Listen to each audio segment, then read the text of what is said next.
I'm Brendan, Ben here. and today we are with the 458 Italia.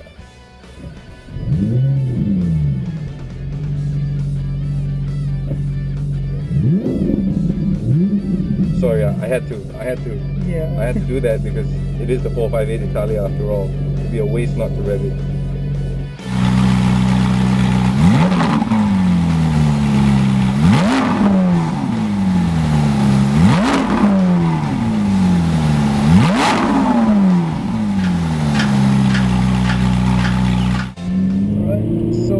Perhaps we'll start with a little bit of history about Ferrari.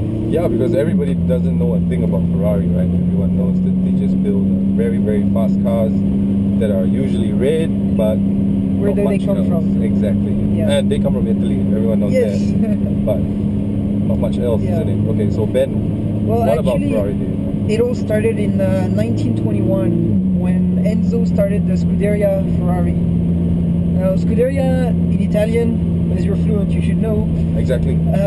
Stands for stable, racing team in his sense.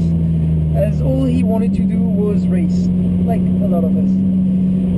So he started racing with Alfa Romeo up until 1941, where Alfa Romeo was taken by the Italian government as part of the war effort. So Enzo carried on his own to race, but of course, try to be an independent racer, you will soon face financial problems. The only solution he found was to reluctantly build and sell cars. So he was reluctant to build cars, actually. Totally. The first Ferrari came out of the production line 64 years ago in 1947. And actually Enzo forced himself to do it.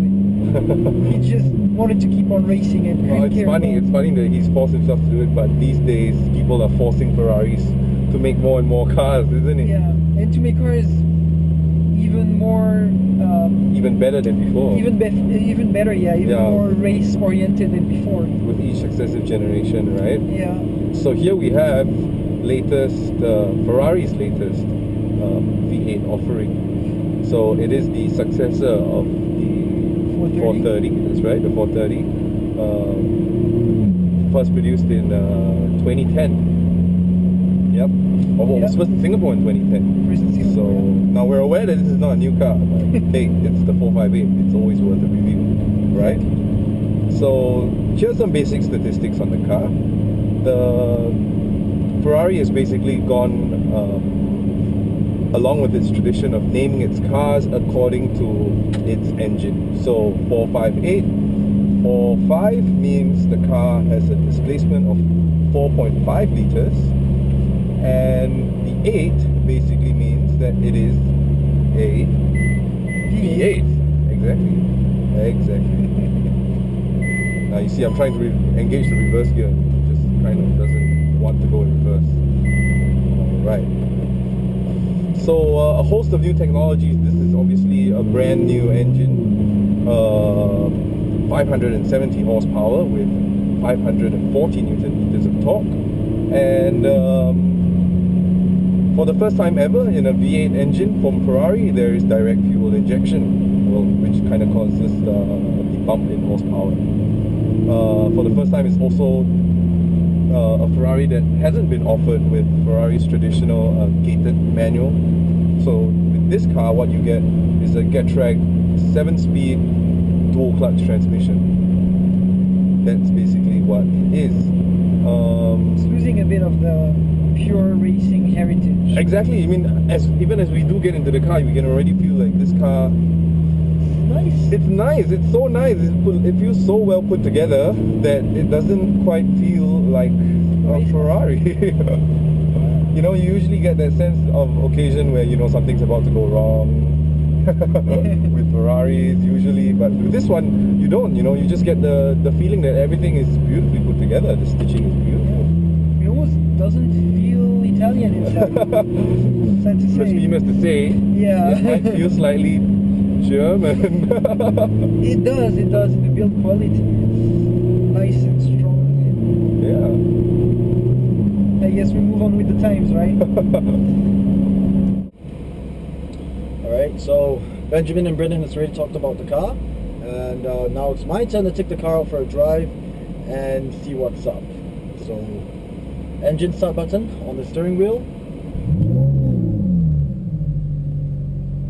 Switch it to race mode, because if you're in, well, sport mode, the car is boring. And off we go.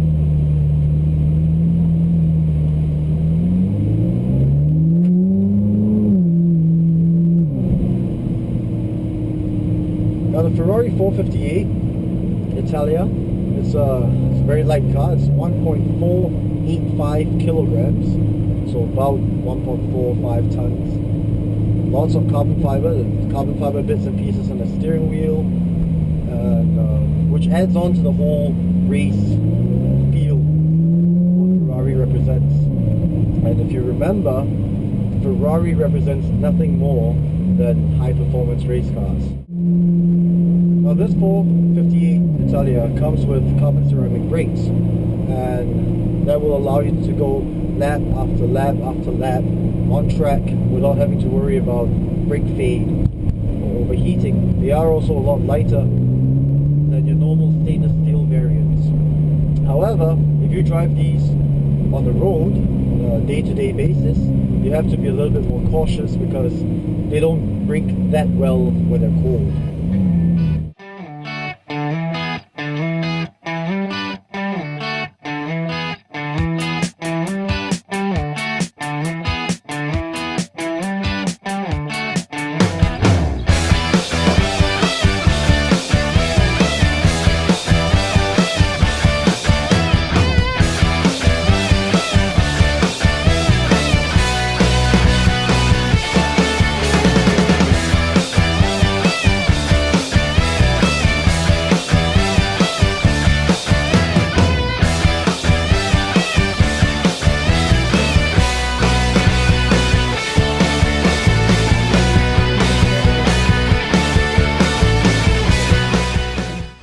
Hi everyone, it's Brendan, Ben here. and today we are with the 458 Italia.